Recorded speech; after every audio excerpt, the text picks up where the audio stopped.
तो क्या ओवैसी और चंद्रशेखर बिगाड़ेंगे तेजस्वी यादव का खेल? क्या बिहार में ओवैसी और चंद्रशेखर का गठबंधन तय है? क्या मुस्लिम और दलित वोटर्स अब आपस में बट जाएंगे, जिसका सीधा नुकसान भारतीय जनता पार्टी को होगा? दर्शकों, बिहार को लेकर बड़ी खबर सामने आ रही है। दरअसल बीते कई दिनों से असदुद्दीन ओवैसी महागठबंधन में शामिल होने की पूरी कोशिश कर रहे थे। इसको लेकर उन्होंने लालू यादव को चिट्ठी लिखी, लेकिन जवाब क्या आता है? ये कहा जाता है कि भाई ओवैसी चाहते हैं कि भारतीय जनता पार्टी ना जीते बिहार में, तो उन्हें चुनाव नहीं लड़ना चाहिए। अब जरा सोचिए कि 2020 के विधानसभा चुनाव में जिस पार्टी ने 5 सीटों पर जीत हासिल की, उसको ये नसीहत दी जा रही है कि आप चुनाव ना लड़िए। वहीं चंद्रशेखर आजाद और असदुद्दीन ओवैसी को लेकर तमाम विपक्षी पार्टियां ये कहती हैं कि ये बीजेपी की बी टीम है। लेकिन बी टीम है तो फिर आपके साथ वो मिलना चाहते हैं, आपके साथ कंधे से कंधा मिलाकर भारतीय जनता पार्टी के खिलाफ उतरना चाहते हैं, तो फिर आप क्यों इन्हें अपने साथ नहीं मिलाते? किस बात का डर है? लेकिन अब दर्शकों, बड़ी खबर सामने आ रही है कि लालू यादव की तरफ से कोई जवाब नहीं आया, और जिस तरीके से आरजेडी ने ये शब्दों का प्रयोग किया है कि भाई आप चुनाव ना लड़िए, इससे अब असदुद्दीन ओवैसी गुस्से में आ गए और कहा यह भी जा रहा है कि तीसरा मोर्चा बिहार में बनना तय है। चंद्रशेखर आजाद और ओवैसी का गठबंधन तय है, जिसका सीधा नुकसान महागठबंधन को होगा। तेजस्वी यादव का जो सीएम बनने का सपना है वो टूट सकता है, और ये बातें यूं ही नहीं कही जा रही। इस पर चर्चा करेंगे हमारे साथ बहरहाल दीपक जी से बात करते हैं। दीपक जी, इस पूरी खबर को लेकर आपकी क्या राय है और क्या संकेत मिल रहे हैं, और पार्टी के अंदर खाने क्या चर्चा चल रही है? क्या असदुद्दीन ओवैसी और चंद्रशेखर खेल बिगाड़ने की तैयारी में हैं? देखिए, चंद्रशेखर आजाद, इस बात में कोई दोहराए नहीं, उनकी पार्टी का अधिवेशन होने वाला है और वहां पर कुछ बड़े ऐलान कर सकते हैं। लेकिन दूसरी तरफ ओवैसी की पार्टी की तरफ से, जो उनकी पार्टी प्रदेश अध्यक्ष है, उनके द्वारा ये कोशिश की गई लालू यादव को पत्र भेजकर कि हमें भी महागठबंधन में शामिल कर लीजिए, क्योंकि अगर हम अकेले चुनाव लड़ेंगे फिर आपको नुकसान होगा, फिर आप कहीं ना कहीं रोते बिलखते नजर आएंगे, फिर शिकायत मत करने जाइएगा छोटे बच्चों की तरह कि आपने हमारा नुकसान करा। अब इससे पहले हमें 2020 के आंकड़े समझने होंगे कि एक तीसरा मोर्चा अगर बनता है तो कितना नुकसानदायक होगा। ओवैसी की पहली कोशिश थी कि लालू का साथ मिल जाए, दूसरी कोशिश थी कि मायावती का साथ मिल जाए, और तीसरी कोशिश के रूप में चंद्रशेखर आजाद आते हैं।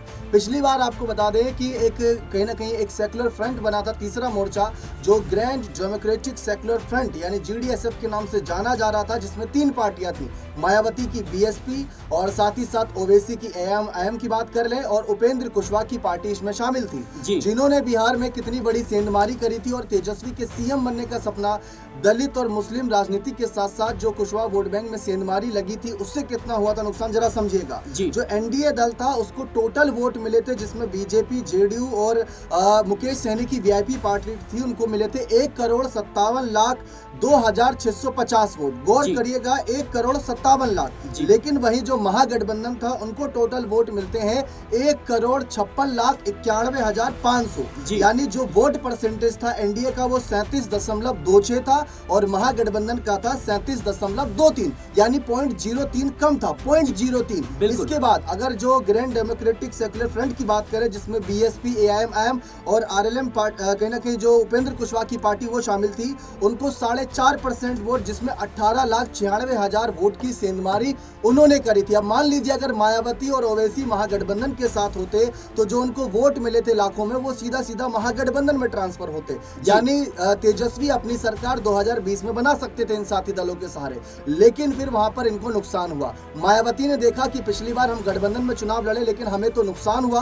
कितनी सीट जीती पार्टी? अगर मायावती की पार्टी की बात करें, 78 सीटों पर लड़ी, 1 सीट जीती, जबकि ओवैसी की पार्टी 20 सीटों पर लड़ी और 5 सीट जीत गई। भले से बाद में कई नेताओं ने पाला बदल के। अब बात आती है आजाद की।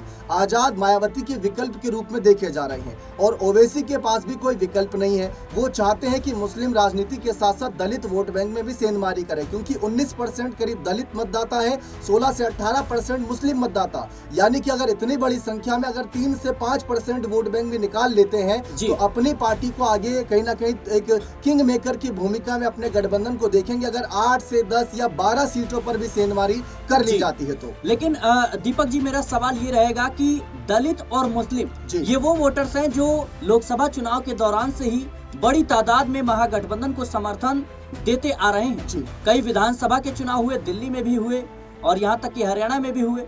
लेकिन बड़ा सवाल यह है कि अब बिहार में विधानसभा के चुनाव और जिस तरीके से दिल्ली में भी आम आदमी पार्टी और कांग्रेस ने अलग अलग चुनाव लड़ा, हरियाणा में भी यही खेल देखने को मिला।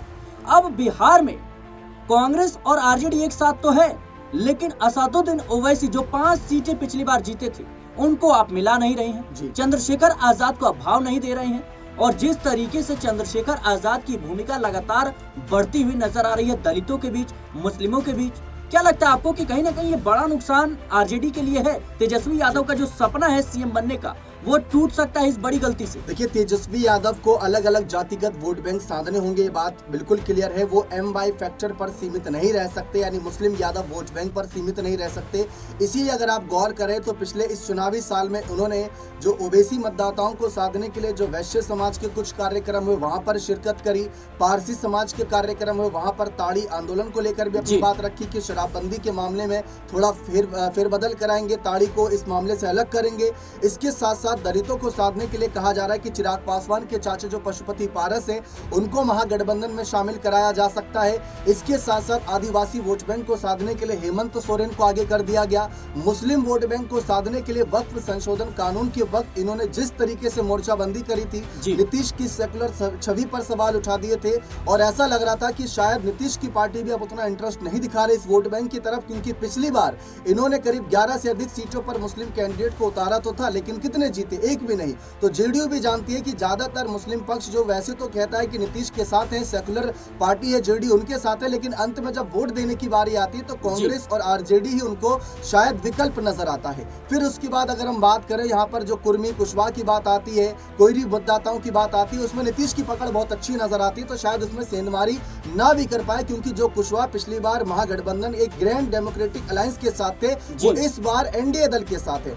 ऐसी स्थिति में यहाँ पर तेजस्वी की कोशिश ये है कि अपने महागठबंधन के साथियों को अगर मजबूत कर लिया गया तो वहां जीत निकाल सकते हैं। लेकिन सबसे बड़ी बात, चंद्रशेखर आजाद ने राजस्थान, मध्य प्रदेश जैसे इलेक्शन में उन्होंने अपने कैंडिडेट उतारे और कई सीटों पर ये हमने देखा कि उनके कैंडिडेट जीत नहीं पाए, लेकिन दूसरे तीसरे नंबर, कई सीटों तक तीसरे नंबर तक पहुंचे। ये बहुत बड़ी बात होती है कि अगर आप तीसरे नंबर पर पहुंच रहे हो तो 5,000, 10,000, 20,000 वोट भी अगर आपको मिल जाते हैं तो सामने वाले का आप खेल बिगाड़ देंगे। जी, लेकिन बड़ा सवाल ये रहेगा दीपक जी, एक छोटा सवाल रहेगा कि आखिर क्यों ये जो बड़े दल हैं ये छोटे दलों को, छोटे नेताओं को कहीं ना कहीं मौका नहीं देते हैं? असदुद्दीन ओवैसी जहां उनकी पार्टी की तरफ से ये कहा गया कि भाई हम तेजस्वी यादव को मुख्यमंत्री बनाने के लिए तैयार हैं, हमारी कोई ख्वाहिश नहीं है मंत्री पद की, बस हमें सीमांचल की कुछ सीटें दे दीजिए। वहीं चंद्रशेखर आजाद को लेकर ये कहा जाता है कि भाई वो बीजेपी के इशारे पर काम कर रहे हैं, बीजेपी की बी टीम है। तो कहीं ना कहीं चंद्रशेखर आजाद ने लोकसभा चुनाव के दौरान भी सिर्फ एक सीट की मांग की थी, उसमें भी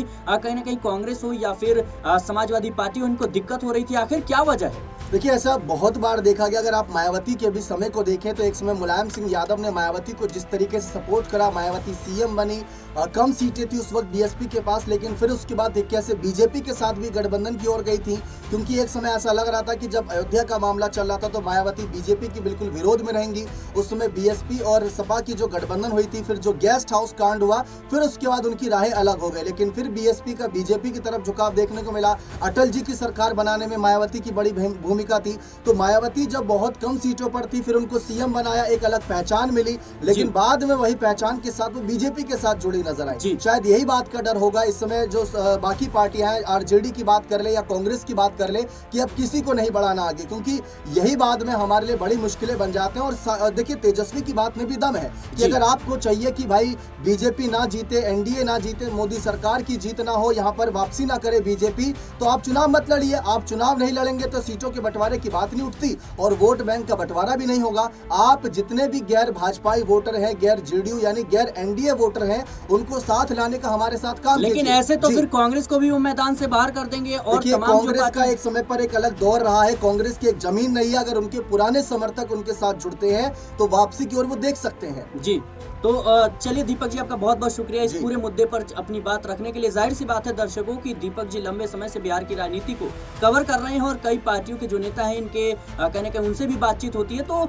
जाहिर सी बात है कि आजाद समाज पार्टी हो या फिर AIM हो, इनके बीच गठबंधन की बात चल रही है कि किस तरीके से जो दलित और मुस्लिम वोटर्स हैं उनको अपनी तरफ खींचा जाए और जो तेजस्वी यादव हमें भाव नहीं दे रहे हैं, हमें यानी ओवैसी को, उनसे बदला लिया जाए। और जाहिर सी बात है कि लालू यादव को चिट्ठी भी लिखी गई थी इधर देखा जाए तो चंद्रशेखर आजाद पहले ही ऐलान कर चुके हैं कि 100 सीटों पर जो है हमारे प्रत्याशी अब उतरने को तैयार हैं। असदुद्दीन ओवैसी भी लगातार कई सीटों का वो कह सकते हैं कि आकलन कर रहे हैं और उसके हिसाब से प्रत्याशी उतारा जाएगा। फिलहाल देखना होगा कि आने वाले समय में क्या वाकई में चंद्रशेखर आजाद और ओवैसी तेजस्वी यादव का खेल बिगाड़ने में कामयाबी हासिल करते हैं, क्योंकि मामला काफी ज्यादा दिलचस्प हो गया है। फिलहाल के लिए इसी रिपोर्ट में इतना ही। देश और दुनिया की तमाम खबरों के लिए बने रहने